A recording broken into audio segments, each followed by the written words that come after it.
Mesdames, Messieurs, bonjour. Merci de nous recevoir chez vous pour ce nouveau numéro de Presse Plus de cette semaine. Veuillez nous excuser pour ce retard enregistré dans le démarrage de cette émission. Un retard indépendant de notre volonté. Cela dit, nos invités consultants habituels aujourd'hui, cette semaine, donc dans Presse Plus, nous avons Ousseini Issa. Ousseini, bonjour. Bonjour. Merci d'être là. Et puis nous avons Dr Souley Agi. Docteur, bonjour. Bonjour. Merci d'être là. Dr Amadou Hassan Aboubakar, que nous attendons incessamment, car il a annoncé son arrivée d'un instant à l'autre. Cela dit, au menu de Presse Plus aujourd'hui, nous avons ce sujet sur la démission vraie ou supposée, en termes d'intention en tout cas, du Premier ministre actuel, chef du gouvernement, Birji Rafini. Nous avons également cette déclaration du parti politique Aminami, parti de la majorité présidentielle, qui fait grand bruit aussi, puisque cela met en lumière, selon certains observateurs, les couacs qu'il y a au niveau de la majorité présidentielle. Et puis cette décision de dissolution du conseil municipal de la ville de Niamey, et puis le problème de l'organisation du Hajj 2017. Si le temps nous le permet, nous essayons d'aborder tous ces sujets, Inch'Allah. Alors, comme je vous l'annonçais, donc notre troisième consultant sur place, il s'agit de Dr Amadou Hassan Aboubakar, qui vient de faire son entrée. Docteur, bonjour. Merci d'arriver en catastrophe, finalement. Alors, voilà. Donc, voilà les sous-thèmes qu'on va essayer d'aborder, Inch'Allah, dans Presse Plus aujourd'hui, autant que le temps qui nous est imparti nous le permettra. Démission vraie ou supposée du chef de gouvernement, l'actuel Premier ministre Birji Rafini. Le canard en furie titre à ce propos. Démission de Birji Rafini va-t-elle finalement se concrétiser à Dandaji? Démission de Birji Rafini va-t-elle finalement se concrétiser à Dandaji? S'interroge le canard en furie. Quant au journal L'Éclosion, titre Birji Rafini, démission ou rémission? Birji Rafini, démission ou rémission? Quant au journal L'Actualité, titre à propos de la forte rumeur de la démission de Birji Rafini, le camp présidentiel s'agite. À propos de la forte rumeur de la démission de Birji Rafini, le camp présidentiel s'agite. Titre L'Actualité. Alors, Ousseini Issa, rebonjour. C'est avec vous qu'on va commencer aujourd'hui. Cette démission vraie ou supposée, en termes d'intention déjà du Premier ministre actuel, le chef du gouvernement Birji Rafini, qui est actuellement absent de Niamey puisqu'il est en congé gouvernemental. Il se serait déplacé dans son village, a-t-on appris. Alors, est-ce que cette démission court déjà, la rumeur de cette démission court déjà les rues depuis un bon moment? Dans un premier temps, un journal, en tout cas un journaliste de la place, avait donné ce scoop, pensant tenir un scoop. Donc, et au dernier moment, des services officieux, ou en tout cas des personnes qui occupent des fonctions officielles au niveau de la primature, ont officieusement démenti cette information. Et toujours est-il que cela n'a pas fait disparaître la rumeur, et au contraire, elle s'accentue et s'amplifie. Oh, mais autrement, c'est que ça va persister. On en a l'habitude dans ce pays de connaître ce genre de situation où il y a des informations qui sont balancées. Quand une presse, le plus souvent, au plus haut sommet, quand la presse dit telle chose va se passer, le plus souvent ça se concrétise. Il y a eu plusieurs cas dans ce pays. C'est pour ça, comme vous le dites là, moi, le 2 août, avant, comment il annonce le discours, le message à la nation, j'ai reçu l'information selon laquelle il a déjà rendu sa lettre de démission. J'ai dit, bon, il faut attendre de voir. Et dès lors qu'il y a des rumeurs de cette nature et que la personne en question ne sera pas pour contredire, je dis, il y a quelque part un fond de vérité dedans. On l'a vu avec le cas de, comment vais-je dire, et le ministre Ben Mohamed. Longtemps avant même que le nom même du parti ne soit officialisé, il y a un journal de la place qui a dit que Ben a créé son parti. C'était le RDP. Il a appelé le journaliste, il l'a insulté, je ne sais pas, la semaine dernière, je l'ai déjà dit. Et en fin de compte, ce que le journaliste a dit, ça s'est avéré. Le parti a bel et bien été créé par Ben, il a quitté le RDP, il a mis en place une formation. Et je suis convaincu d'une chose. Si ce n'était pas avéré, si ce n'était pas vrai, il allait personnellement sortir. Créer une occasion pour dire non, je n'ai aucune intention de démissionner. C'est des informations comme ça qu'on balance, c'est de l'intoxication. Tout à fait. Comme ils en ont l'habitude, ils vont faire l'intoxication. Mais moi, je sors officiellement pour dire qu'il n'est pas dans mes intentions de démissionner. En tout cas, après le 2 août, il s'est confié au micro de notre consort RFI dans la rubrique ou l'émission L'invité Afrique de Christophe Babouvier, mais il n'en a pas parlé. C'est vrai que le journaliste lui-même ne l'a pas posé directement la question, mais le Premier ministre ne sait pas, il a parlé d'autres, mais le Premier ministre n'a pas abordé ce sujet. Tout à fait. Je veux dire, quelque part, quand quelqu'un est accusé faussement, c'est que c'est à lui de sortir pour dire voilà que c'est faux. Ce n'est pas à quelqu'un d'autre. Parce que, pour glisser un peu, on a vu celui qui prend aujourd'hui systématiquement la défense. C'est le secrétaire à la communication du parti qui sort pour dire c'est faux, les gens racontent, c'est de l'intoxication, c'est des fausses informations. Et pourquoi personnellement la personne en question ne sort pas pour ou ses services, puisqu'il s'agit quand même du Premier ministre du gouvernement qui a un cabinet qui me fait croire assez loti pour ça. Il y a un fond de vérité dans cette information-là. Il y a un fond de vérité, peut-être au moment où il a décidé de faire ça, on l'a calmé, on lui a dit non, vraiment c'est inopportun dans ce contexte-là de déposer. Mais certainement il y a un fond de vérité, parce qu'il faut que la personne sorte personnellement. Partout ailleurs, quand ça se passe, y compris dans les pays occidentaux, c'est les gens en personne, c'est-à-dire la personne... Ou leur porte-parole direct. Pour dire à un membre du bureau politique du parti qui va dire c'est faux. Il en connaît quoi? Il connaît quoi de l'affaire? Comme quoi, selon vous, dans cette affaire, il n'y a pas de fumée sans feu. Non, il n'y a pas de fumée sans feu. Docteur Amadou Hassan Boubacar, va-t-elle finalement se concrétiser à Dandaji, cette démission de Brigitte Raffini, demande le Canard en furie à Dandaji, parce que le président aussi prendra ses congés incessamment et pour se rendre justement dans son village natal. Et on a cette tradition depuis quelques années, depuis qu'il est là en tout cas, que les grandes décisions, semble-t-il, se prennent là-bas, en tout cas sont peaufinées là-bas. Merci M. Abdraman.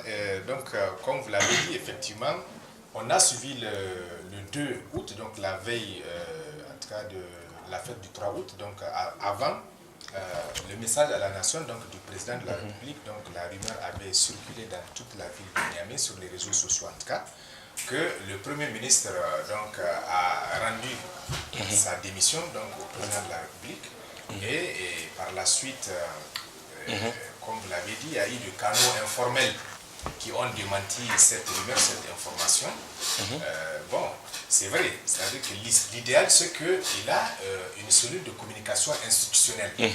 Normalement, c'est cette communication qui me semble être la voie la plus utilisée et pour vraiment démentir cette information. Mais ce qui est sûr, vous l'avez dit tout à l'heure, il n'y a pas de fumée sans feu. Même si Monsieur le Premier ministre ne présente pas sa démission, ce qui est sûr, il y a un certain nombre de rumeurs par rapport à un remaniement éventuel du gouvernement où on donne même le Premier ministre partant.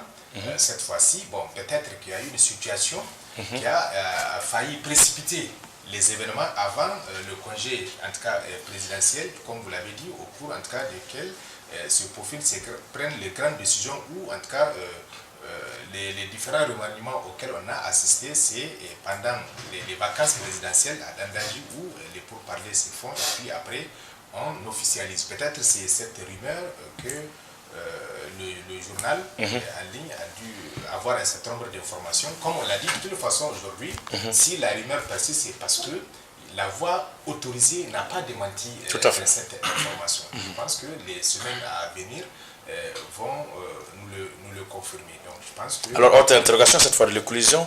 Brigitte Raffini, démission ou rémission? Bon, rémission, je ne sais pas pourquoi rémission. Peut-être, quand même, il faut reconnaître que ça fait bientôt la 7e année que je crois que M. Brigitte Raffini, en tout cas, préside, en tout cas, au destiné donc, du gouvernement. Donc, il est le chef du gouvernement.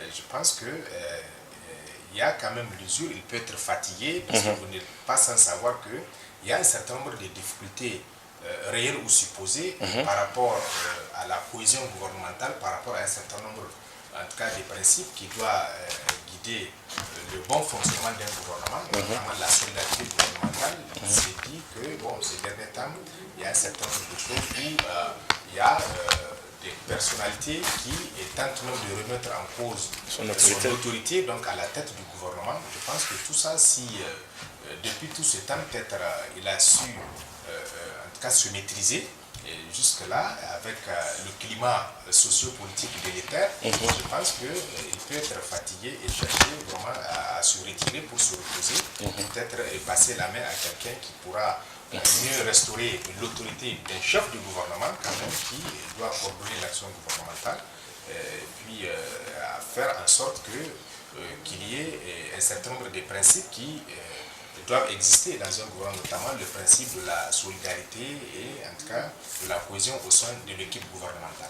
Alors, docteur Soulaji, pour votre commentaire par rapport à ça, cette démission va-t-elle finalement se concrétiser à Dandaji, qui est quand même pratiquement le camp des vices, où les grandes décisions se prennent, démission ou rémission du Premier ministre? Est-ce que finalement il n'a pas atteint ses limites objectives selon le journal et l'actualité qui constate que, à propos de cette rumeur, le camp présidentiel s'agite. Peut-être que cela recoupe un peu ce que Ousseini a dit. Est-ce que, si ce n'est rien du tout, et si c'est faux, est-ce qu'on a besoin de s'agiter autour d'une rumeur?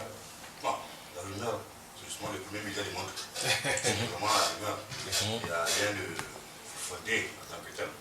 Donc, même si on dit qu'il y a un fond de vérité dans ça, jusque-là, on n'a pas les signes. Parce qu'il faut d'abord chercher à savoir quels seraient les contentieux qui poseraient le président, par exemple, la Premier ministre, ou le Premier ministre du gouvernement. Tout ça, on ne sait pas quels sont les litiges qui peuvent être. C'est quand il y a un problème, on peut démissionner. Des problèmes graves en plus. Pas seulement des problèmes personnels, mais peut-être des enjeux, peut-être nationaux, des enjeux importants, qui peuvent amener à démissionner. Voilà. Mais jusque-là, on n'a pas dit quels sont ces motifs-là. Il faut que le Premier ministre, qui a fait déjà 7 ans, Hamdi Amadou, doit pouvoir comme ça subitement démissionner. Donc je ne crois pas beaucoup à cette hypothèse, à cette rumeur d'ailleurs, parce qu'effectivement, on n'a pas encore vu de fossé d'opinion, de décision, de pensée entre le président et le Premier ministre. Parce que le rapport, en tout cas, était excellent. Si ce n'est il y a quelques jours, laisse pas courir, on verra. Sinon, vraiment, il sait que les rapports sont bons. Maintenant, ceci dit, s'il y a donc démission, ou s'il y aurait démission, probable, ou imminente, ça signifie qu'il y a donc un enjeu politique, national, régional important, qui va pouvoir amener les J donc à se poser des questions. Notamment, le J, c'est quelqu'un aussi qui est attaché, n'est-ce pas, aux populations, aux enjeux nationaux, aux enjeux régionaux. Les populations vivent parfois dans des situations quand même plus décentes que ne le sont d'autres pays. Quelqu'un est attaché à ce que la paix vienne, à ce que notre pays soit souverain. Voilà, donc tout ce sont des questions, des enjeux importants. Si le président décide d'imposer des mesures militaristes ou en cas d'autres pays, notamment la France, qui va pouvoir léser donc, les populations locales au niveau d'Agadez, au niveau de l'IFA, de l'Amérique, là, les choix se poser. Il ne peut pas accepter ce genre de décision pendant que les jeunes souffrent. Et qui est attaché beaucoup aux jeunes. On a vu comment, dans la crise de FIFA en 2013, c'est beaucoup impliqué. Donc, si moi, c'est genre de choses, et que le président insiste ou persiste, évidemment, il va pouvoir s'y opposer. Et si le président persiste, il dit, bon, dans la Berska, là, je vais monter à vie. Je pense que c'est peut-être la seule explication possible qui peut amener l'ODG à vraiment démissionner. Sinon, c'est quelqu'un qui, en tout cas, est sage. C'est pas quelqu'un. Et que si démissionne, il va démissionner sur le champ. Ce n'est pas le président qui va lui approcher. Et puis voilà, c'est fini. C'est après qu'on va apprendre qu'il a démissionné. Mais je pense que peut-être qu'il y a un fond de vérité, mais il va avoir seulement donc ces raisons locales, régionales ou nationales. Il faut que notre pays sera moins souverain avec l'avènement encore frontière des bases militaires pour des bataillons qu'on va poser ici et là, pour les migrants, par exemple, les migrants là, on veut les bloquer, les migrants là. Tout ça sont des questions importantes. Notre pays, les jeunes souffrent. Maintenant, nous devons venir pouvoir contrôler, canaliser, surveiller notre pays, pendant que notre jeunesse est en désarroi total. Pour tout cela, ce sont des questions importantes sur lesquelles Brigitte est tout à fait pointilleux. Et je pense que s'il y a un conflit ou un enjeu, c'est un peu que cela.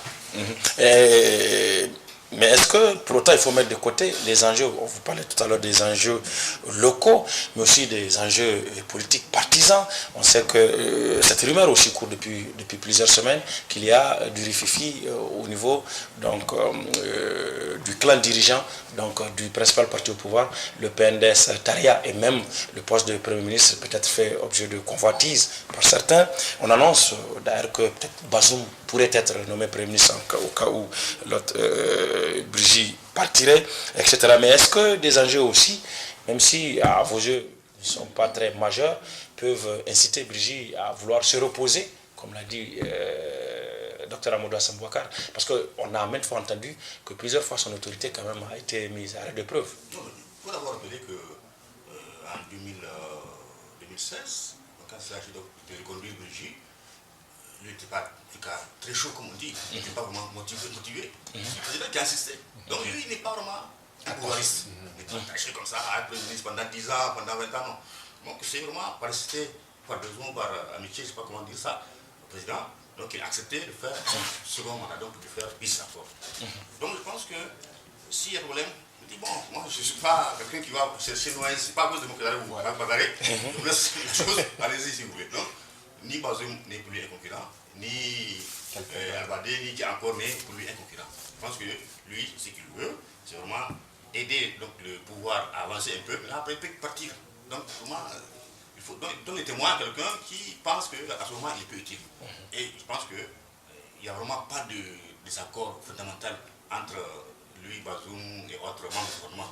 Là-dessus, je crois qu'il a quand même son autonomie. Il n'est pas inquiété. Il n'est vraiment pas inquiété. Il sait que voilà, il est au-dessus de ces choses-là, de ces considérations-là. Et que lui-même, il n'est pas quand même un original du PNDS, comme on dit. L'original, c'est quelqu'un qui est venu par la suite. Pourquoi il va chercher à faire la gare avec les classiques du parti, alors qu'il a quand même été Premier ministre pendant qu'il a été Premier ministre. Tout à fait. Ça va donner Bazoum qui est encore. Voilà. Donc tout cela, c'est quand même important de le souligner. De le souligner, tout à fait. Mais cela n'empêche pas nos confrères de parler justement de cette guéguerre au sommet du PNDS à voir au niveau du camp présidentiel, de façon générale, y compris les alliés. Donc, et Le Monde aujourd'hui, le journal, titre à ce propos, guéguerre au sein du PNDS à Bazoum, le grand absent de la fête de l'arbre à Dosso. Bazoum Mohamed Santan, le ministre d'État, ministre de l'Intérieur.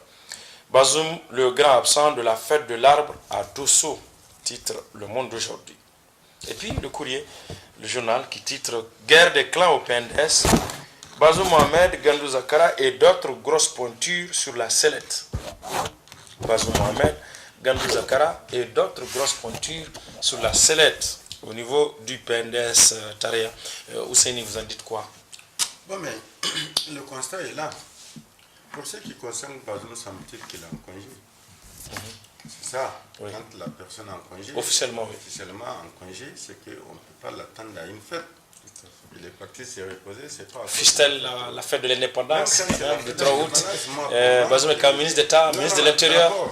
D'accord, mais il peut faire ça localement, il peut aller, la région où il allait faire ça, il a pris ses vacances, il peut assister à la cérémonie de plantation d'armes. Sauf qu'il y a une cérémonie officielle nationale qui s'est déroulée à Dosso, oui, bien sûr. Le 3 août, présidée par le président lui-même. C'est le congé. Moi, pour moi, ça ne prête pas lieu à un quelconque débat. Il est en congé, il est parti.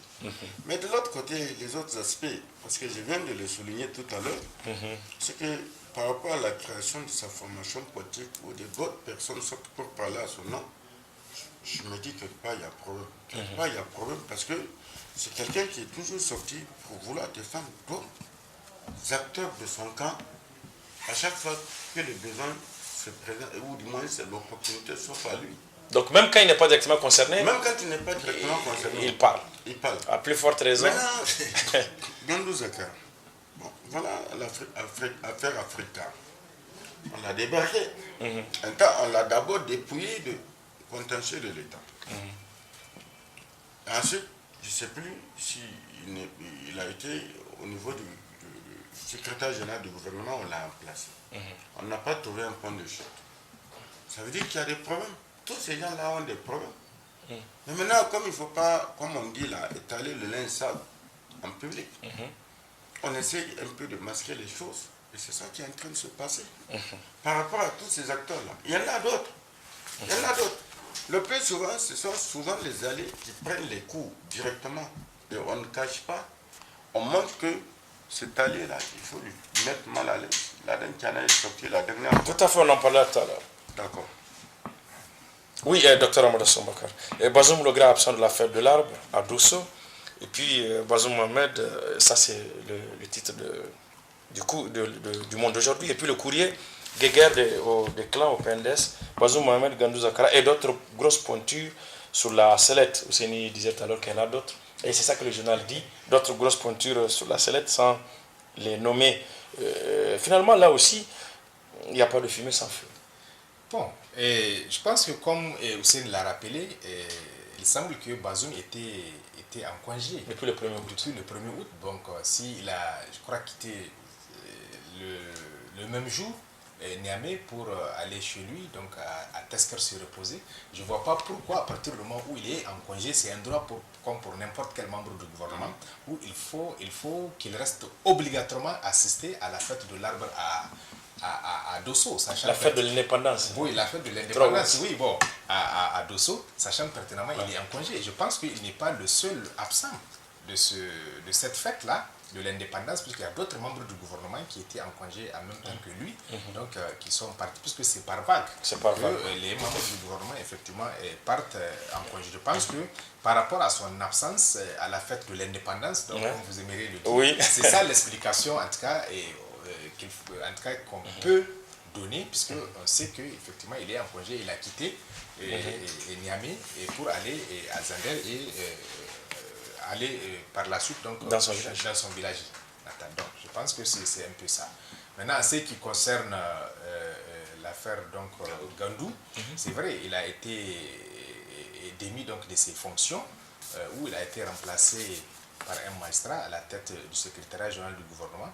Je pense que, comme Hussein l'a rappelé, déjà on voyait les choses venir. Pour ceux qui savent qu'aujourd'hui, l'une des structures ou des directions importantes du secrétariat général du gouvernement à l'époque, c'est le contentieux de l'État.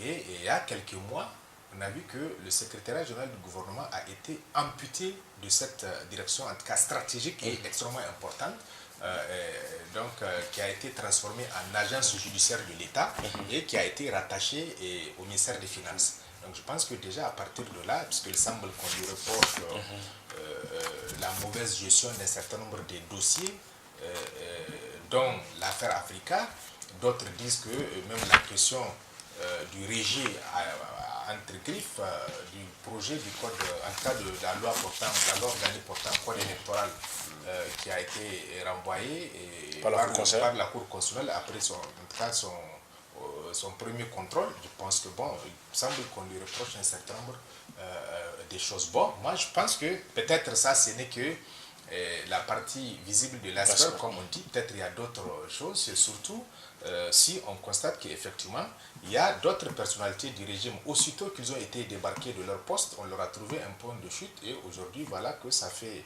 quelques 2 semaines, je crois, sinon plus, que Gandou a été débarqué, mais il n'a pas été casé pour l'instant. Donc je pense que...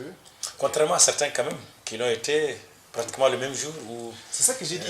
2 ou 3 jours après. 2 ou 3 jours, donc immédiatement ils ont été casés. Bon, je pense qu'on attend de voir exactement, est-ce qu'il est en disgrâce, qu'est-ce qu'on lui reproche exactement, ou bien, bon, c'est ça, aussi c'est ça la politique, hein, peut-être qu'il y a des gens qui se glissent entre eux des pots de banane, comme on dit, chacun cherche à se positionner et à conforter peut-être sa position, ce qui fait que, bon, il s'est retrouvé. Maintenant, par rapport à d'autres qui se trouveraient sur la sellette, il va sans dire à partir du moment où tout à l'heure j'ai dit... Est-ce que cela est l'expression quand même d'un certain malaise au niveau du principal parti au pouvoir?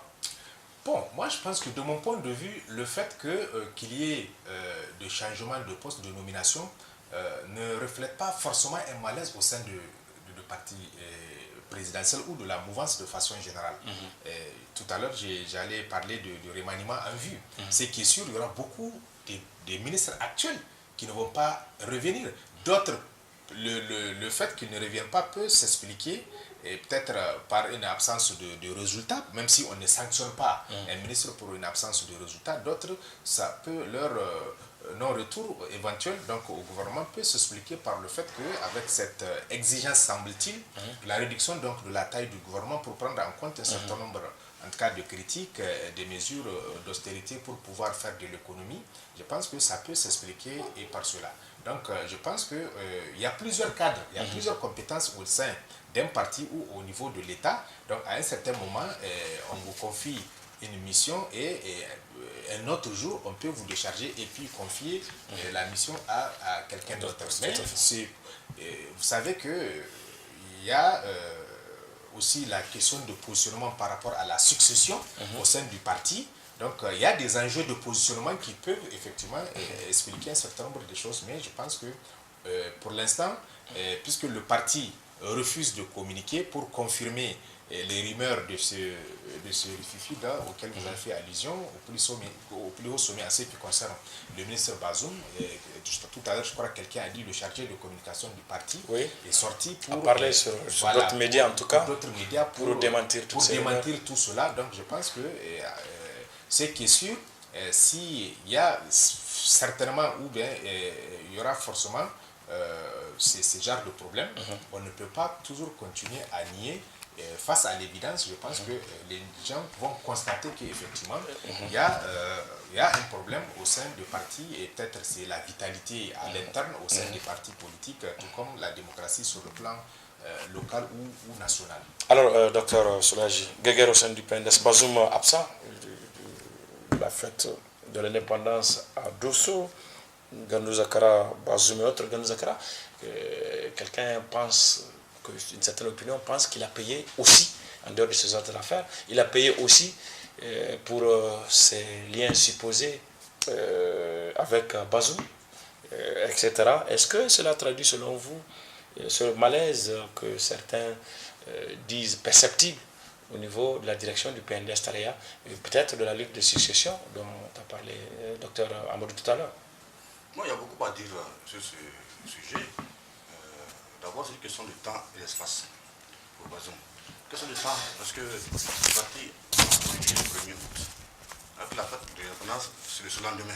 Ouais. Quand même, le 3 août. Attendre quand même une journée après. 2 jours. Non, une journée, parce que le lendemain, c'est la fête. Ouais. Quand même, c'est pas quand même trop demandé. Je dis que parce que ça veut dire que le Premier ministre même aurait attendu après la fête de l'indépendance pour pouvoir aller en congé. Donc, je comprendrais qu'il aurait pu le faire bien avant. Voilà, donc je comprendrais si la fête avait lieu le 8 et 9, c'est un peu loin. Mais le lendemain, quand même, là, il n'y a pas de quoi se presser pour aller au village. Tout le monde, voilà, et puis ça c'est important. Donc, seulement donc, il y a une volonté personnelle, délibérée, de ne pas y assister. Voilà. Sinon, vraiment, c'est votre avis? Il a le billet d'avion, bien le car, la voiture, tout est prêt. Donc pourquoi se presser? Voilà, c'est pas quelqu'un qui est en difficulté pour que vous voyez quand même sur la tasquette. Non, pas. Donc c'est vraiment qu'il y a une raison valable. Quelque chose important, pas qu'il assiste. Pas qu'il doit être physiquement présent à Niamey. Donc ça c'est important. Sinon, une question d'espace aussi, l'espace. Parce que la fête, comme dirais-je, l'indépendance, c'est pas à Télabéli qu'on va faire ça, ni à Cadez. C'est sur sa route. C'est à Dosso à côté. Il finit, puis ça va, il continue. Voilà. Donc voilà, si c'est Télabéli, c'est encore loin, c'est détourné, c'est encore loin pour aller à Tesquer, c'est sûr de savoir. Donc là aussi, il n'y a pas de raison. Il voyage par voie terrestre. Oui. Et il a voyagé par voie terrestre. Non, il a voyagé par voie aérienne. Par voie aérienne. En tout cas, c'est sur la route. Oui, c'est sur la route, c'est la voie aérienne. Par voie aérienne. Il y a vraiment de voyage sur la route pour voir les gens, tout ça là. C'est une politique. Vous préférez quand même prendre la route que. Donc, ça aussi, ça montre que vraiment, il n'est pas tout à fait chaud, n'est-ce pas, une fois de plus, pour assister physiquement à à Dosso à la fin de l'indépendance. Je pense que c'est vraiment une décision délibérée. Et en troisième lieu, on peut aussi ajouter que il n'est plus, enfin, il a compris que le président ne compte plus beaucoup sur lui aujourd'hui, parce qu'il n'a plus d'enjeu électoral. Parce qu'il n'est pas candidat. Donc, quel bon président peut dire voilà, merci, maintenant voilà, fais comme tu veux. Donc, il a compris qu'il est plus important. Parce que c'est quand les candidats que vraiment il peut mobiliser, il peut lutter pour réélire le président. Le président est déjà réélu. Donc, vraiment, là-dessus, il n'est pas du tout. Donc, le président n'a pas besoin de lui. Non, c'est fini. Il a utilisé, et puis il a terminé. Donc, on a compris ça. Donc, il a été utilisé pour réélire. Maintenant, il y a d'autres qu'on va pouvoir promouvoir. Peut-être le Salou Jibo, peut-être il y a encore, je ne sais pas. Bon. Donc, il y a des gens. Donc, les gens qui ont lutté, et là, on les met à l'écart. Maintenant, il y a des nouvelles têtes qui émergent. Et je pense que c'est ce genre aussi des problèmes, en tout cas de frustration, qui ferait qu'il ne peut pas gober, comme on dit, n'est-ce pas, ce genre de considération. Parce que c'est quand même quelqu'un qui a une dignité. Il ne peut pas accepter certaines bassesses, comme on dit, aller supplier le président, aller s'excuser, aller, bon, voilà, au-dessus de ces choses-là. Je pense que sa dignité personnelle, la dictée, de ne même pas y assister. Parce que s'il a encore d'aventure, Brigitte Raffini va lui aussi en vacances, et qu'il va se trouver face à Albadé, un exfiltré, qui va venir devant lui, Premier ministre par intérim, lui, Bazoum, debout à côté. Vous voyez, c'est pas, dans tout ça, c'est important. Donc, ce sont des choses que les hommes politiques ne peuvent pas gommer. Lui qui est un classique dans toute partie, voilà maintenant qu'un nouveau venu, il y a seulement 4 ou 5 ans, qui est avec eux, et qui n'est pas du PNDS. Il y a son parti politique, va maintenant pouvoir le narguer. Voilà, tout ça, lui qui l'a amené, quelque part. Je pense que ces choses-là sont quand même des considérations importantes quand on fait la politique. Je pense que c'est pas certaines choses. Tout à fait. Oui, docteur. Oui, quand même, je voulais un peu rappeler dans le protocole, quand même, après le Premier ministre Brigitte, c'est Bazoum qui venait. Donc, si jamais Bazoum était là et que le Premier ministre s'absentait, en principe, c'est Bazoum qui doit assurer l'intérim du Premier ministre. En principe, sur le plan... Peut-être que c'est son absence qui a fait que je pense M. Albadé assure l'intérim du Premier ministre. C'est ce que je pense. Oui, docteur. Tantôt, on a parlé des différents des choses là. Donc lui, il a compris qu'il n'est pas quand même sur la liste. Voilà, il n'est pas sur la liste. Sinon, il serait resté. En tout cas, il n'est plus en tête de liste. Voilà, c'est quand même un honneur. C'est un honneur. Voilà, c'est le président, c'est encore, c'est lui, voilà. Donc c'est aussi une satire pour lui. Même ça, on le refuse quelque part. Il a compris que ce ne serait pas lui. Donc autant donc partir. Tout à fait. Alors, Hussein, vous en parlez tout à l'heure. Cette guéguerre, hein, comme aiment le dire déjà nos confrères, certains journaux en tout cas, au sein du PNDS, est-ce qu'elle n'est pas en train de se répercuter aussi au niveau de la gestion de l'Alliance? Et certains alliés se sentent frustrés. C'est le cas du parti Amin Amin que vous avez cité tout à l'heure. Et justement, nos confrères en ont parlé. L'enquêteur, par exemple, dans sa parution du 11 août dernier, à titre de déclaration d'Amin Amin, MRN, les alliés se rebiffent. Ladan Tiana, procureur et victime, prêt à tout. MRN, les alliés se rebiffent. Ladan Tiana, procureur et victime, prêt à tout. C'est une interrogation que le journal pose à sa une. Et puis, un autre quotidien, le matinal du 10 août, le titre déclaration du bureau politique national du parti Amin Amin. Le parti politique condamne les actes hostiles entre partis alliés. Le parti politique condamne les actes hostiles entre partis alliés. Titre le matinal. Et puis la roue de l'histoire qui dit tout de go que Ladan Tiana serait sur les traces d'Amadou Boubacar Sissé, le président, le leader Tabat, qui a été évincé du gouvernement donc il y a quelques années, il y a quelques temps. Ladan Tiana sur les traces d'Amadou Boubacar Sissé. C'est une déclaration qu'on peut lire à la une du journal La Roue de l'Histoire. Alors, suivant un extrait de cette déclaration du parti Amin Amin, rendue publique cette semaine. La déclaration est lue par M. Gérard Delarme. Le seul bémol, à nos yeux, reste des actes hostiles entre partis alliés. À ce propos, notre parti politique a payé un mot tribut. En effet, plusieurs de nos militants, s'acquittant de leur mission avec compétence et loyauté, ont été injustement remplacés. Par ailleurs, nous constatons avec amertume que nos élus sont l'objet d'un ciblage particulier, comme en témoigne la motion de défiance contre la maire de Kolo, orchestrée par un parti de la majorité présidentielle. À ce propos, notre parti politique a payé un lourd tribut. En effet, plusieurs de nos militants, s'acquittant de leur mission avec compétence et loyauté, ont été injustement remplacés. Par ailleurs, nous constatons avec amertume que nos élus sont l'objet d'un ciblage particulier, comme en témoigne la motion de défiance contre la maire de Kolo, orchestrée par un parti de la majorité présidentielle, et la révocation des maires de Karma et de Niamey à l'issue d'inspections sans rapport contradictoire. Amen Amin adhère entièrement au principe de bonne gouvernance, tout comme il défend l'équité et la justice sociale.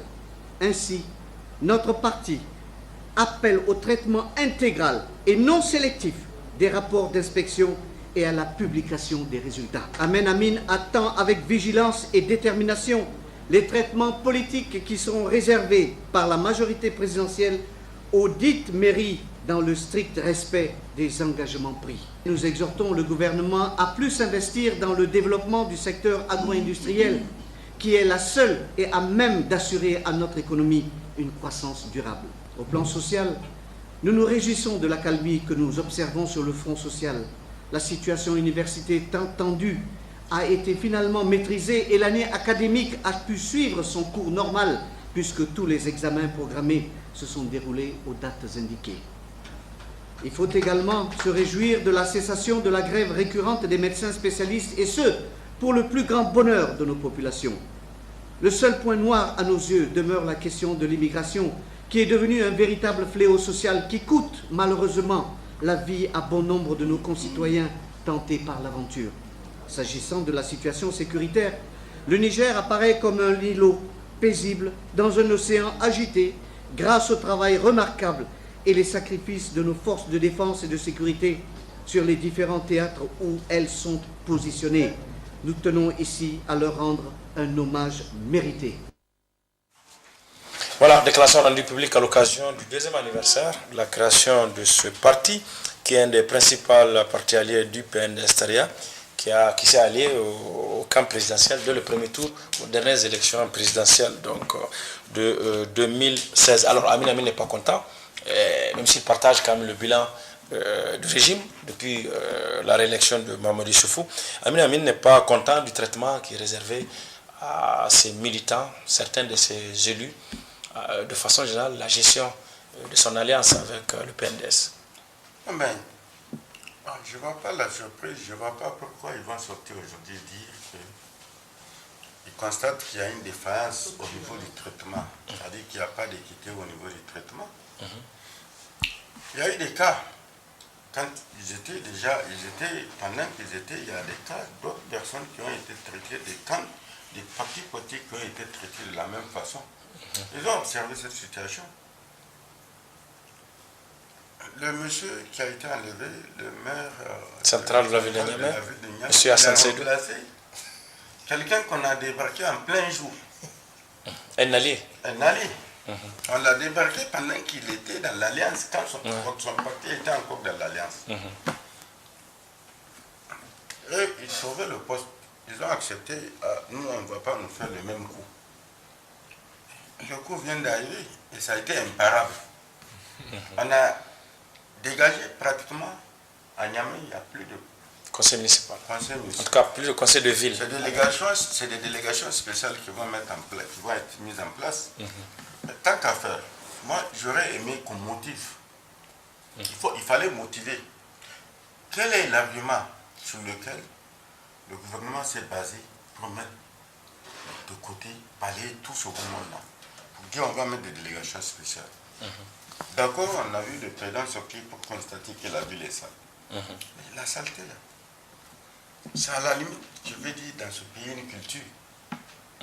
Depuis pratiquement qu'on est venu à la démocratie, c'est une culture. On se trouve dans une situation où on dit, on préserve les conseils communaux et régionaux des autres régions, mais on peut balayer à Niamey. Ça procède de quelle logique? C'est ça que j'aimerais savoir. Tant qu'il n'y a pas d'explication par rapport à ça, moi je dis quelque part, il y a une intention délibérée. Et il y en a des observateurs qui pensent que c'est politique. Et moi je suis tout à fait d'accord avec eux. Parce que quand on doit balayer, on balaye tout le monde. Ils sont déjà en dépassement de mandat. Les mandats ont été prorogés au moins 2 ou 3 fois. C'est la 3e fois, la dernière fois là. Mais pourquoi ne pas balayer tout le monde? D'abord, pourquoi ne même pas organiser les élections locales? Parce que les élections de proximité, c'est ça la démocratie d'abord. Parce que les élections de proximité, le citoyen qui a voté pour toi, il sait qu'il a voté pour un tel. On en parlera plus en profondeur tout à l'heure, M. Osseni. Pour l'instant, le parti Amin Amin se trouve un peu à l'étroit au sein de cette majorité présidentielle.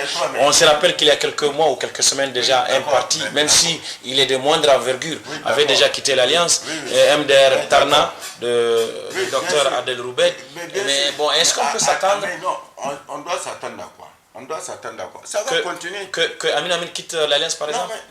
Non, ils vont être poussés à quitter l'Alliance. On va les bousculer jusqu'à ce qu'ils sortent. Et d'autres vont entrer dans le collimateur, on va les faire partir. Et dans quel intérêt, selon vous? Est-ce que ceux qui dirigent cette alliance ont intérêt à ce que leurs alliés les quittent les uns après les autres? Non, mais il faut voir l'évidence. L'évidence est là. Combien de partis ont été bousculés? Combien de partis ont été chassés de l'Alliance? Il suffit que tu hausses le ton pour qu'on dise dehors. On crée les conditions pour que tu t'en ailles. On s'attaque à tes militants qui sont à des postes. On les fait sortir. Maintenant, il faut te pousser à parler. On n'a jamais entendu Amin Amin sortir faire un discours de cette n'a jamais. En tout cas, depuis qu'ils sont dans l'Alliance. C'est pour vanter. Aujourd'hui, ils sortent parce que c'est l'anniversaire et ça a coïncidé avec comment dirais-je, l'éviction de leur principal, d'un des cadres principaux du parti, qui finance quand même, on lui dit dehors. On l'a mis dehors. Ensuite, on dit, bon, c'est carrément le conseil de ville, on va dissoudre. Avec ses démembrements. Ça a été fait. Ça pose un problème. Mais pourquoi on ne fait pas ça ailleurs? Pourquoi? C'est simplement dans les zones. Ils ont cité le cas de Kolo, où le maire a été, la mairesse a été mis dehors. Le cas de Karma. Tout ça là, on commence à se poser des questions aujourd'hui. Pourquoi ça nous arrive? Pourquoi c'est à nous seuls que ça arrive? Ça n'arrive pas aux autres. C'est ça les enjeux. Parce qu'ils sont là, quand chaque fois on bouscule, on fait sortir leurs gens, ils se disent, mais finalement, on va se trouver quoi? À l'étroit dans cette alliance. Ils sont dans cette logique, dans cette réflexion. Et moi, je dis quelque part, ok, ils sont en droit de le faire parce que tout simplement, mais comment sortir? Comment? Parce que c'est là la grosse question. Quand on est dans ces jacques d'alliance, comment? Ça va finir par l'éclatement, ils vont sortir de manière fracassante. Et de manière fracassante, ils vont se retrouver dans En tout cas, la route de l'histoire l'a dit clairement que l'Adan Tchana est sur les traces d'Amadou Boubacar Sissé. Oui, mais bien sûr. Mais Amadou Boubacar Sissé, c'est quoi ces misères? C'est quand il a dit qu'il va aller comme candidat dès le premier tour. C'est ça, ces misères. C'est quoi? Est-ce que, en tant qu'allié et responsable d'un parti politique, on n'a pas le droit de dire on va aller à des élections pour briguer la présence? Pourquoi? Et quand on lui dit non, et quand ils sont sortis dire non, ça n'a jamais été le cas. Il a suffi qu'ils le disent pour que pendant 5 ans, il a mobilisé celui qui courait le monde pour chercher les ressources. Et ils vont tous passer de cette façon-là à la trappe. Un à un. En tout cas, en marge de cette déclaration publique du parti Amin Amin, le président du parti lui-même, Ladan Tchana, a fait part de cette préoccupation des militants de son parti vis-à-vis de ce qui peut s'apparenter à une chasse aux militants Amin Amin au poste de responsabilité. Ladan Tchana, le président du parti Amin Amin, que je propose de suivre dans des propos préliminaires qu'il a tenus avant la déclaration officielle du parti. Nous sommes dans une alliance. Dans une alliance, tout n'est pas toujours bon. Tout n'est pas toujours parfait. Nous allons traiter ces questions dans les instances et dans les organes qui siègent en tant que parti responsable. Nous attirons l'attention de qui de droit afin que les actes hostiles à l'endroit de nos militants et à l'endroit de notre parti cesse. Nous le ferons en toute responsabilité, parce que nous savons qu'en face de nous, nous avons des personnes responsables et soucieuses de la cohésion de notre majorité présidentielle. Nous sommes dans une alliance. Oui. Votre commentaire. Donc là, c'est quand même clair, Amin Amin a des choses sur le cœur qu'il veut sortir. Tout à fait. Donc je dois quand même rappeler que Amin Amin, c'est l'un des alliés, en tout cas c'est l'un des partis alliés avec lequel, je crois que la veille du second tour des élections présidentielles, que le PNDS a signé formellement un accord politique. Je pense que... Et c'était une des exigences du parti justement, donc du président Ladan Tiana. C'est extrêmement important. Aujourd'hui, chemin faisant, lorsqu'on constate que les engagements pris de part et d'autre ne sont pas respectés en termes de gestion du pouvoir d'État ou autre, je pense que c'est tout à fait normal que le parti, Amin Amin en l'occurrence, s'il estime que les engagements qui ont été pris, en tout cas vis-à-vis de lui en tant qu'allié, ne sont pas respectés, qu'il puisse rappeler son vis-à-vis même au respect de l'engagement. Et moi, je salue le courage vraiment de ce parti et le sens de responsabilité, même si on est dans le cadre d'une alliance. Et même si jusqu'ici aucune décision précise n'a été prise. Quand même, c'est important de rappeler un certain nombre de principes sur lesquels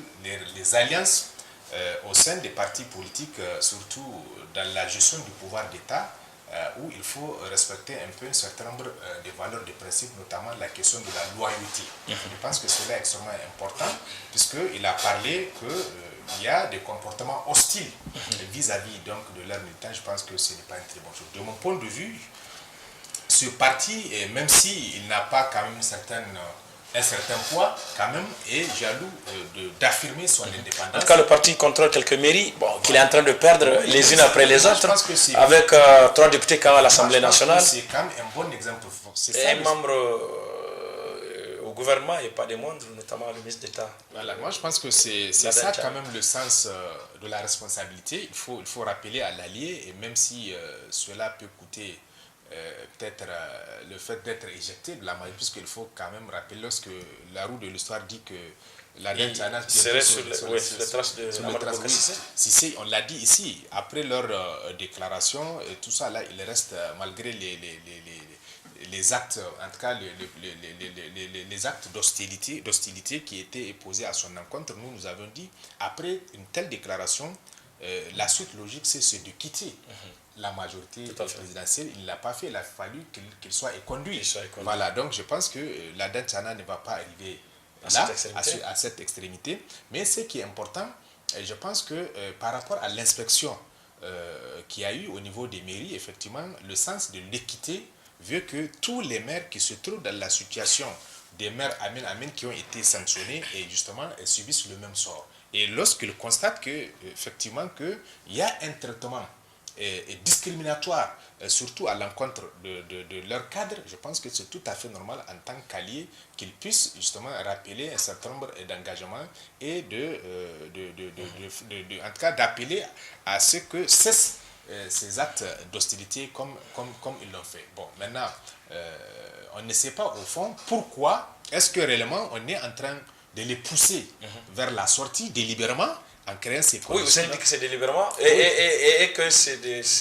mais aujourd'hui, dans quel intérêt? Oui. Dans l'intérêt de qui? Pourquoi c'est aujourd'hui qu'on cherche justement à poser de tels actes-là et pousser Amin Amin à la porte, à la sortie? Pourquoi? Est-ce qu'aujourd'hui, on n'a plus besoin de Amin Amin pour les alliances, en tout cas en 2021, ou bien les motifs pour lesquels on les a cherchés sont largement atteints et qu'on n'en a plus besoin, et je pense qu'on peut le remercier de cette façon. C'est des interrogations légitimes que le parti pourrait se poser. Tout à fait. Alors, docteur Souleyaji, bon, je pense qu'il ne faut pas non plus particulariser. Quand il y a eu cette histoire des maires qui ont été déchus de leur poste, il y a aussi quand même eu des maires qui étaient proches du président Fini, Abadé, Abouba et autres. Donc il n'y a pas que Amin du Tchada. Donc il ne faut pas dire que c'est seulement eux qui sont visés, parce qu'il y a beaucoup de maires, proches d'autres hommes politiques, d'autres partis politiques qui ont été évincés. En fait, ils ont reçu plus Donc, de coups. Ils contrôlent que 3 ou 4 mairies, et toutes les 3 mairies mais c'est la loi. ouais. C'est comme ça. Bon. Ce ne sont pas les seuls, d'autres Ouais. aussi ont eu reçu des coups. Donc, mais peut-être je ne suis pas sorti voilà, pour dénoncer. C'est que, Amina Ministre, c'est quand même un parti mercantile. C'est des gens qui sont là pour négocier, monnayer des postes. C'est ça qu'il faut souligner. Voilà, c'était d'abord la caution régionale du pouvoir de l'Alliance. Parce que l'MSD était là, la caution, c'est surtout pas oublier ça non plus. Oui, tout à fait. Aujourd'hui, En 2016, oui. voilà, aujourd'hui, l'MSD est avec Issoufou. Donc, il ne pouvait plus rien. Parce qu'il y a des monde avec lui, avec Issoufou. Donc, il n'y a plus cette aura-là, ce poids-là qu'il avait. Aujourd'hui, l'MSD, à 34 ans, a percé un peu. Donc, a émis au fur et à mesure. Amin. Donc, le poids du MSD est plus important, il faut le souligner, que celui de Amin. Donc, il y a cette quête de poste pour des raisons bassement matérielles, parce que leurs militants sont agressés, le maire central, cela, à Kolo. Bon, et ça, c'est. Donc, ce n'est rien. C'est quand ça tient à ça, c'est lamentable. Parce que ce n'est pas une lutte pour les idéaux, pour une bonne gouvernance, pour la sécurité, pour l'égalité, pour l'équité entre hommes et femmes. Ouais, ce sont juste des choses bassement matérielles sur lesquelles donc, ils s'accrochent. Moi, je dirais mais que vraiment, on dénonce la bonne gouvernance. Voilà, sécuritaire, politique, éducative, partout il y en a beaucoup. Mais ce n'est pas le cas. Donc, il peut se plaindre autant qu'il veut. Je pense qu'ils sont toujours dans le système. Et tant qu'ils ne dénoncent pas le fond, le cœur du problème, qui est la bonne gouvernance, évidemment, ils sont toujours les mêmes. Donc, il n'est pas différent des autres partis politiques, ni même du PNDS. Alors, quand on se base sur un rapport d'inspection pour révoquer un maire, est-ce que ce n'est pas, puisque ces inspections ont eu lieu dans toutes les mairies, dans toutes les collectivités pratiquement du Niger, est-ce qu'il ne serait pas bien de mettre sur la table tous ces rapports-là et sanctionner tous les maires qui seraient fautifs? Je veux dire, quand ils avaient fermé les yeux sur les arrestations des hommes politiques de l'opposition, est-ce que vous avez entendu Amina dénoncer ça? Sorti, voilà, on a dénoncé, on a illégalement tel homme politique, tel celui-là, mais certainement encore présent encore. Est-ce qu'ils sont sortis? Bon, je dis que quand on tient à ses intérêts stricts, matériels, égoïstes, vraiment, on n'est pas dans une envergure nationale. Ouais, tout à fait. C'est ça que je veux dire. Bon, ils peuvent toujours évoquer que c'est par inspection, que méthode, ça sont les méthodes. Mais le fond du problème, c'est vraiment ce que vivent les gens. Est-ce que les partis politiques qui vraiment s'enracinent dans les débats politiques, donc dans les grands débats, sur les débats entre majorité et opposition. Est-ce que ce que nous faisons, nous, pouvoir, est légal et normal? Si ce n'est pas le cas, je dois donc les dénoncer. Oh, ce n'est pas le cas. Ça m'a utilisé dans tous les cas. Ce n'est que quand ils sont inquiétés par leur intérêt matériel qu'ils sont sortis. Sinon, pas comme il y a eu depuis des années, des arrestations, des journalistes, n'importe des hommes politiques. Les gens ont sorti. Alors, je pense qu'il ne faut pas les plaindre. Ce sont des gens qui font cela. C'est vraiment le prix à payer. Et tôt ou tard, vu les MSD qui percent, ils vont être éjectés au fur et à mesure. C'est inévitable. Inévitable, comme l'a dit Hussein Issa, que certains alliés seront éjectés de cette alliance. Alors, on sait que la conséquence, l'élément provocateur, si on peut dire, de cette déclaration, même si c'est à l'occasion quand même de l'anniversaire du parti, donc une occasion solennelle, que cette déclaration a été rendue publique. Donc, un des prétextes, c'est quand même la dissolution, après la révocation du maire central de Niamey, c'est la dissolution du conseil de ville de Niamey par le dernier conseil des ministres. Et semble-t-il, comme Hussein l'a dit, on se dirigerait vers la nomination des délégations spéciales. Peut-être que Niamey sera la première ville où cela sera expérimenté, puisque les autres collectivités, en tout cas les autres mairies, ont vu proroger leur bonus de 6 mois. Donc elles vont attendre un peu. Alors l'enquêteur du 8 août titre à propos de cette situation, de la dissolution du conseil de ville de Niamey, vers la nomination des délégations spéciales. Vers la nomination de délégations spéciales, dit l'enquêteur du 8 août. Et puis la roue de l'histoire titre bientôt les délégations spéciales à la place des conseillers locaux. Bientôt les délégations spéciales à la place des conseillers locaux, dit la roue de l'histoire. Et puis l'enquêteur toujours, cette fois du 11 août, qui revient sur la dissolution du conseil de ville de Niamey et de ses démembrements en titrant « Dissolution du conseil de ville et ses démembrements, Issoufou veut Niamey à sa botte ». Issoufou veut Niamey à sa botte. Puisqu'on l'a rappelé, cela s'est déroulé en 2 étapes. D'abord, le maire central qui a été révoqué, et puis après, le conseil de ville qui a été dissous et ses démembrements, à savoir les 5 arrondissements communaux, dont les conseils également ont été dissous par la même occasion. Alors, suivons cet élément de notre camarade de la rédaction de Bonferré, Balima Bourema, à propos de la dissolution du conseil de ville de Niamey, ses enjeux et peut-être les perspectives. Le conseil de ville de Niamey et ses démembrements, à savoir les 5 conseils d'arrondissement communaux, viennent d'être dissous. Ainsi, en a décidé le conseil des ministres de ce jeudi 10 août 2017 et seront tout simplement remplacés par des délégations spéciales qui seront installées conformément à la législation en vigueur selon le communiqué du conseil des ministres. Qu'est-ce qu'on reproche à ces conseils municipaux? Qu'ont-ils fait pour subir une telle colère? Subissent-ils les conséquences de la révocation du maire central? Autant de questions qui taraudent tous ceux qui ont entendu ou lu le communiqué du conseil des ministres. Aucun mot, aucune explication de la part du ministère de l'Intérieur. Certainement, les prochains jours, nous édifierons sur les motivations de cette dissolution quand le cabinet de Bazoum Mohamed va publier les conclusions de l'inspection. En attendant cette publication, venons à quelques faits qui ont marqué la vie de la ville de Niamey depuis la sortie inopinée du président de la République. Le 14 juillet dernier, Issoufou Mamadou a accusé les responsables municipaux de ne pas s'acquitter convenablement de leur mission, notamment la gestion de la salubrité de la ville. Puis tout est allé vite, le maire central sera éjecté de son siège. On l'a accusé par la suite des détournements de fonds de la ville de Niamey. Plus de 3 milliards de francs CFA selon le rapport d'inspection. Un rapport qui n'a jamais été publié officiellement et qui ne sera pas contradictoire selon Amin Amin, le parti du maire révoqué. Si 3 des 4 arrondissements communaux sont dirigés par l'opposition, la ville de Niamey, elle, depuis l'éviction d'Omar Dogari en 2013, était tombée dans l'escarcelle de la majorité au pouvoir. Donc, cette dissolution du conseil de ville de Niamey, majoritairement composée des élus du PNDS, du MNSD, de l'ANDP Zamalaya et d'Amin Amin, peut être perçue comme un coup du gouvernement contre son propre camp. Depuis l'adoption par l'Assemblée nationale en octobre dernier de la modification de l'ordonnance portant Code général des collectivités territoriales, une dizaine de maires ont été révoqués et le maire municipal de Bilma dissous.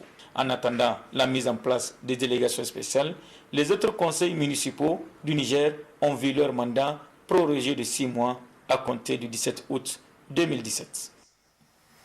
Alors, Séné, évidemment, ce qu'on peut percevoir, c'est ça.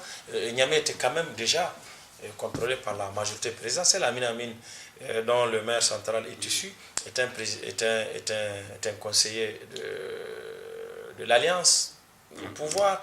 Et puis, effectivement, le conseil municipal de Niamey est quand même composé majoritairement par des conseillers de la majorité présidentielle. Bon, mais avant de m'appesantir sur cet aspect, je vais un peu dire à mon grand frère Soulaïji que les gens font la politique dans ce pays, non pas pour défendre des idéaux, c'est pour changer leur train de vie.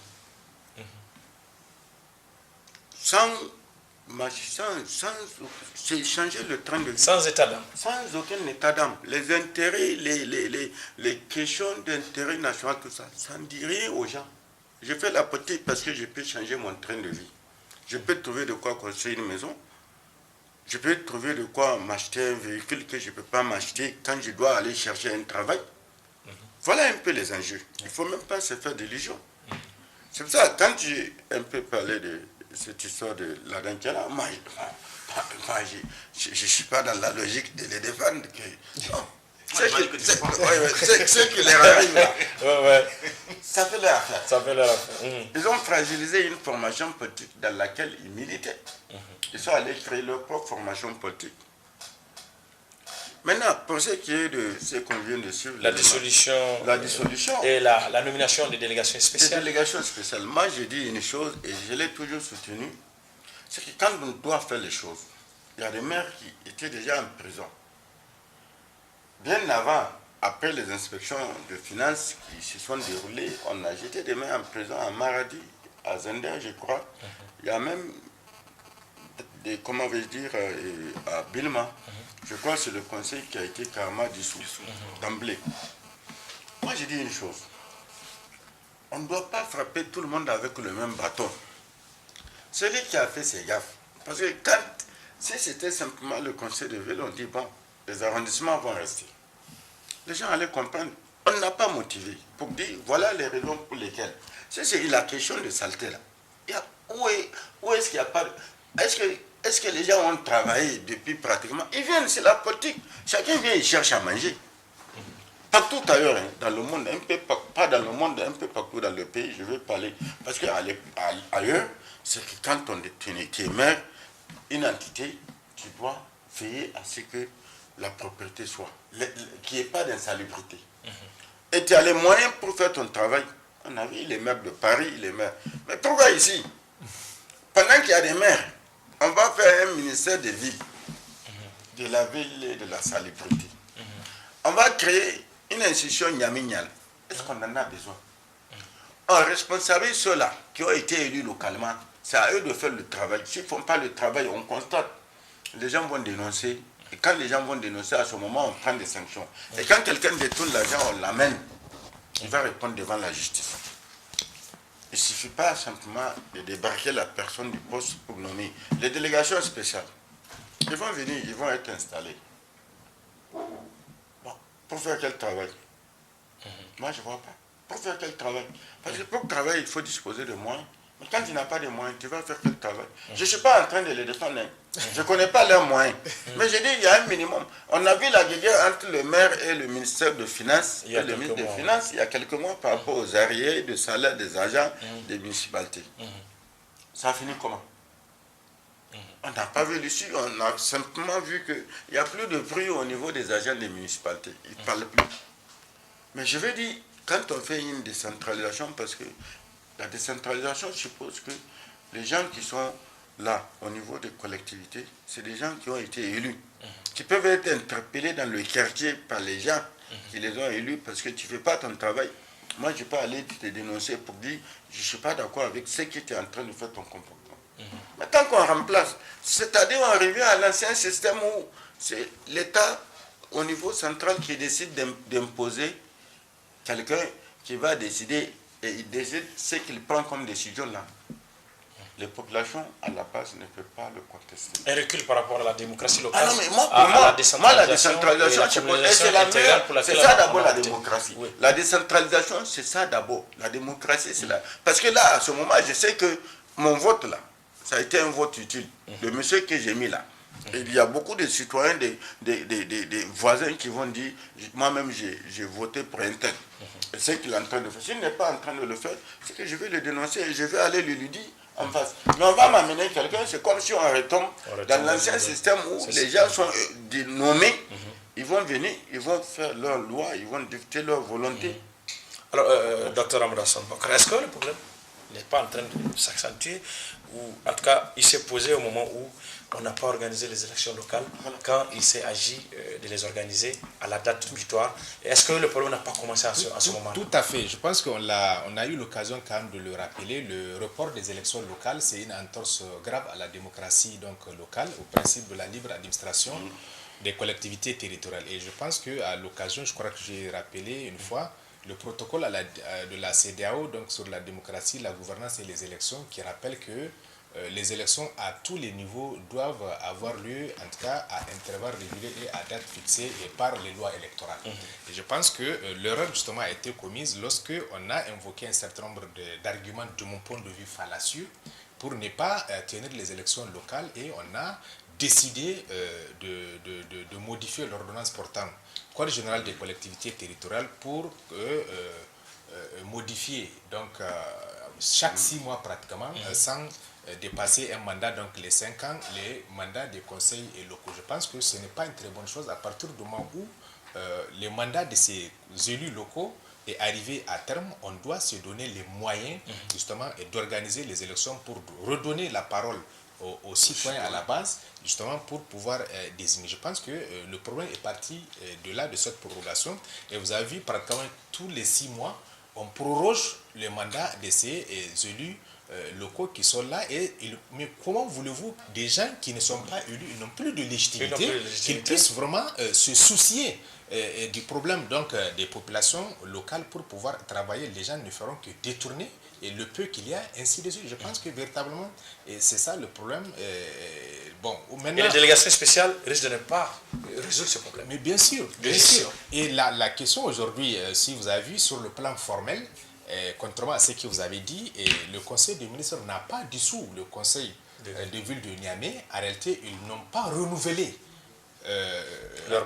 Voilà, ils n'ont pas prorogé, ils n'ont pas renouvelé contrairement aux autres. Oui. Et maintenant, du point de vue de l'effet, effectivement, l'effet du non-renouvellement du mandat des conseils de la prorogation des mandats des conseils de la ville de Niamey sur le plan des faits a le même effet que la dissolution justement du conseil municipal, puisque la conséquence c'est que lorsque cette situation arrive, on met en place une délégation spéciale. Maintenant, la question qu'on peut se poser, justement, pourquoi uniquement Niamey, que cette situation concerne en tout cas la dernière décision née de la prorogation donc, des mandats des conseils locaux à compter du 17 août, ne concerne pas Niamey. C'est vrai, vous avez rappelé à juste titre, par exemple pour Bilma, le conseil des ministres quand même a eu le courage de dissoudre carrément le conseil municipal de Bilma. Mais pour le cas de Niamey, en réalité, on n'a pas renouvelé donc, la prorogation. Donc il y a une nuance. Il y a une nuance.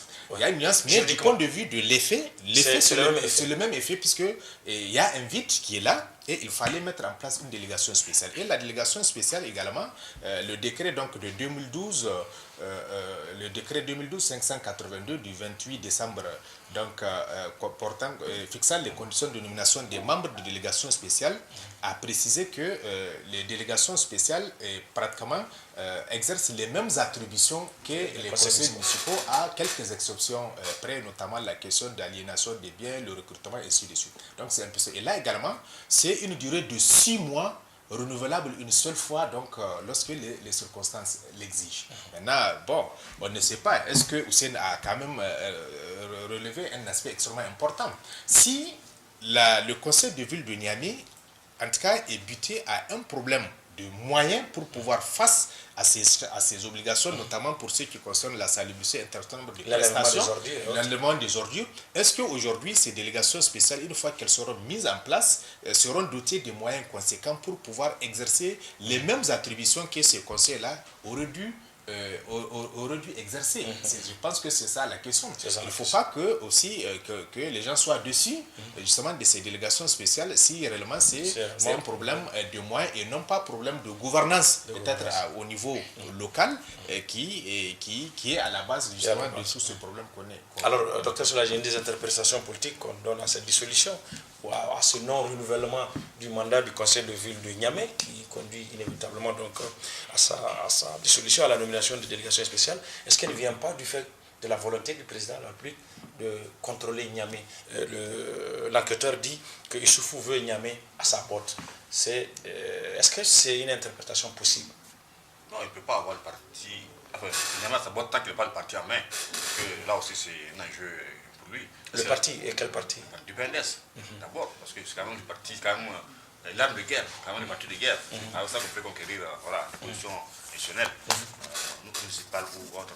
Donc, je pense que c'est quand même trop dire déjà que Niamey à sa botte. Niamey, bon, c'est certes. Niamey, qui serait le bastion du principal parti de l'opposition, le modèle Falumana notamment. Voilà, mais c'est important. Mais vu quand même l'histoire de ces élections depuis 2011, jusqu'à maintenant, c'est quand même trop rêvé qu'il va avoir Niamey à sa porte. Il ne peut pas avoir Niamey à sa porte parce que les gens ne sont pas facilement comme ça manipulables ou changés à tout moment. C'est pas parce qu'on met un maire ou un conseil local que ça va changer. Je pense qu'il y a des convictions qui sont déjà ancrées fortes, oui, donc on ne peut pas défaire. Donc c'est vraiment trop s'avancer que de penser que ce coup n'a pas touché Niamey parce que Niamey veut être sa bande, sa chasse gardée. Je pense que ça c'est vraiment trop rêvé. Mais ce qu'il faut aussi dire, c'est que c'est la question de la légitimité face à la légalité. Parce que c'est vrai, bon, les gens-là ont été nommés, enfin, Nommé, il parle des gens qu'on a nommés comme maire, comme... Voilà.